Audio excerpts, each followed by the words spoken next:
Chers sœurs et frères dans le Christ, paix, joie, amour à chacun et à chacune de vous, au nom de notre Seigneur Jésus-Christ, en ce lundi de la 12e semaine du temps ordinaire. Ne jugez pas pour ne pas être jugé.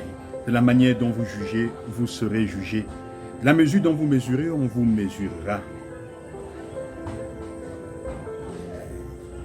C'est toutes des paroles que nous écoutons normalement, souvent, et qui nous semblent évidentes.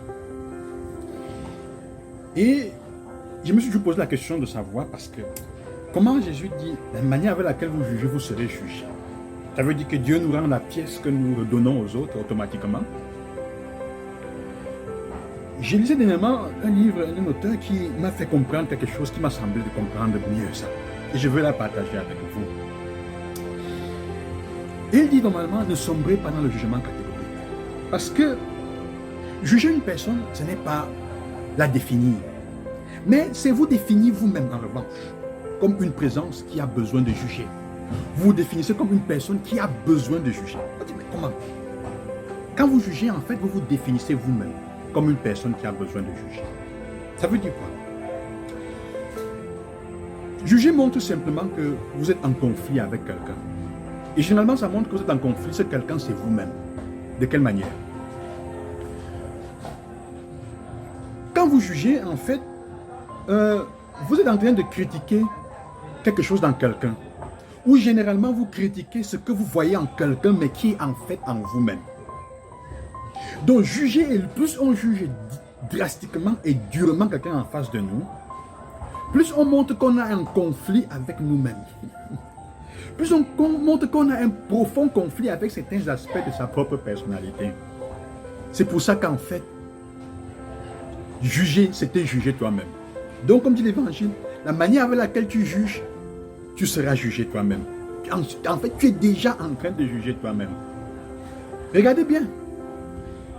Généralement, quand tu juges quelqu'un, tu n'es pas en paix.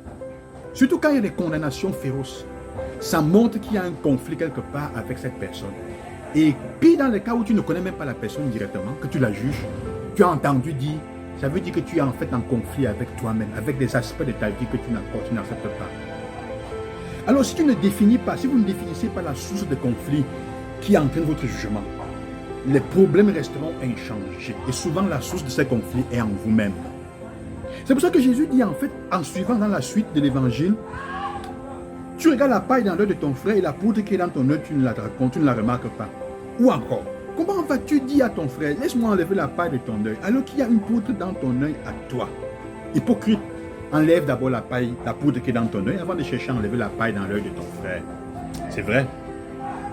Comment peux-tu donc aider quelqu'un à résoudre un conflit quelque part, à résoudre un conflit dans sa famille, à résoudre un problème avec sa femme, quand toi-même, tu as le même problème à la maison et tu n'arrives pas à donner une solution? Comment peux-tu aider quelqu'un à résoudre un problème avec son ami, avec ses relations, quand toi-même tu as le même problème? C'est ça. Il s'agit donc, frères et sœurs, de ne plus fonder notre jugement sur des simples apparences aussi. D'apprendre d'abord à gérer sa propre intériorité. Deal with yourself. Gère d'abord les problèmes avec toi-même. Le plus grand ennemi, notre plus grand ennemi, c'est nous-mêmes. Si tu es capable de te contrôler, si tu es capable de gérer ton intériorité, de te gérer toi-même, tu seras capable d'aider les autres à se gérer. Comment peux-tu aider quelqu'un à trouver la paix intérieure si tu n'es pas pacifié? Si tu n'es pas en paix? Comment peux-tu aider quelqu'un à affronter les humiliations avec sérénité et avec une grande estime de soi-même si toi-même tu as une mauvaise estime de soi-même? Comment pourras-tu donc alors faire cela? Ce n'est pas possible. Ce n'est pas possible. Alors ce que je te propose aujourd'hui est très important et très intéressant. Et cela, nous pouvons y arriver qu'en restant fidèles au Seigneur et en posant notre confiance, notre espérance en lui comme nous demande la première lecture. Sinon, tôt ou tard, nous nous trouvons en train de dévier, de prendre des chemins qui nous conduisent à l'exil, à la guerre avec nous-mêmes, à notre propre souffrance. On va s'effondrer sur nous-mêmes. La plus grande bataille que nous avons à faire est avec notre propre ego. Et avec notre propre problème, nous-mêmes. Et avec nos propres blessures intérieures. Il est temps de regarder cela. Il est temps de le regarder. Sinon, on ne va nulle part. Alors, frères et sœurs, que le Seigneur vous accompagne et vous aide dans cela. quels sont les conflits intérieurs que vous portez? Quelles sont les personnes que vous jugez le plus? Quels sont les jugements que vous posez le plus autour de vous sur les personnes? Ces jugements que vous portez vous donnent une indication sur vos propres problèmes intérieurs avec lesquels il faut faire les comptes. C'est une grande aide que nous recevons. Que Dieu vous accompagne et qu'il vous donne le courage de ne pas avoir peur, de regarder à fond ces problèmes, de regarder à fond, d'analyser à fond les jugements que vous portez autour de vous, surtout sur les personnes que vous ne connaissez pas bien, avec qui vous n'avez pas de relation directe, mais que vous passez le temps à juger, à critiquer et à condamner. En fait, c'est vous-même. Vous êtes en conflit avec vous-même. Le jugement définit qui tu es.